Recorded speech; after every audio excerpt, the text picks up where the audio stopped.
The White House and the Kremlin have agreed to appoint envoys to continue talks on the escalating tensions on the border between Russia and Ukraine. Russian President Vladimir Putin says Moscow will submit its proposals for further discussions and security along the border in around a week. He also reaffirmed his denial of any plans to attack Ukraine. And joining us now is Lester Munson, Senior Fellow at the National Security Institute and Principal International at the BGR Group. Lester, welcome back. Always great to see you. A lot to get to, but first off, I want to get your take on that conversation yesterday between President Biden and President Putin. Well, my sense is the Biden administration thinks that the threat of multilateral economic sanctions against Russia will deter Vladimir Putin from fulfilling his dream of incorporating Ukraine into Russia. I think that's probably not an accurate read of the situation. What would be required is more of a show of force from the United States and the West to include additional weapons for Ukraine and troops being posted, NATO troops being posted closer to Ukraine in places like Poland and the Baltic states. That is my sense of the phone call. I would like to see real action on the ground rather than just talk.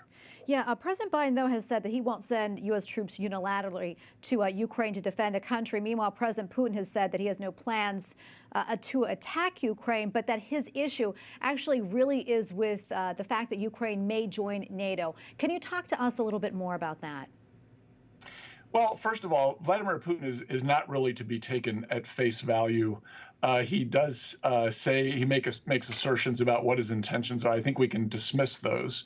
But I think it's fair for him to point out that he's got concerns about Ukraine joining NATO. Ukraine is a democracy. Its people get to vote on the direction of their country. That is not something that can happen in Russia, where democracy is suppressed and Vladimir Putin is effectively a dictator. So what he really is objecting to is Ukrainians getting to choose their own path. Because if they can choose their own path, the implications for the implication for Russian people is that they should also be able to choose their own path. He really doesn't want that. He wants to stay in power as long as he can.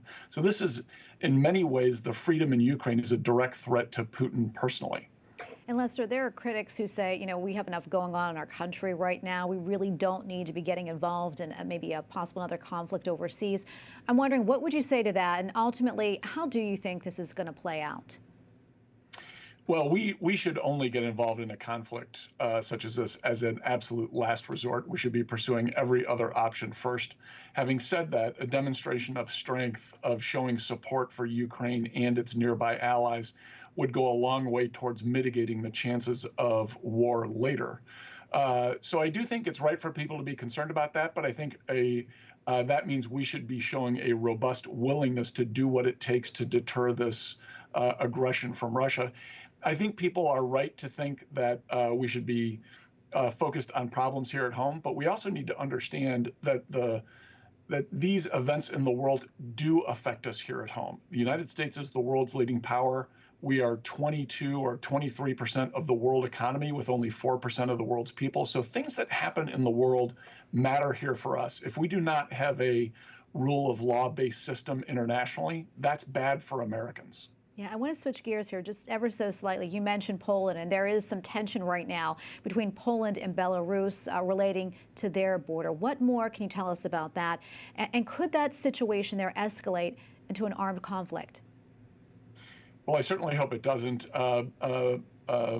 Belarus is very cynically using immigrants as a way to destabilize its neighbor Poland along the border.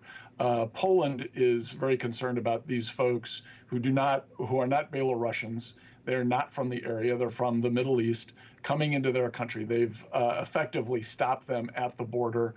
The dictator in Belarus is trying to distract people from his hijacking of democracy in that country and pushing these problems towards other countries that have been critical of him. It's a very, very cynical move. It has real human costs. It is a tragic situation.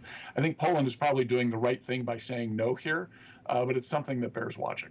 Lester, thank you so much for your time today. We always appreciate you coming on and giving us your analysis. Thank you.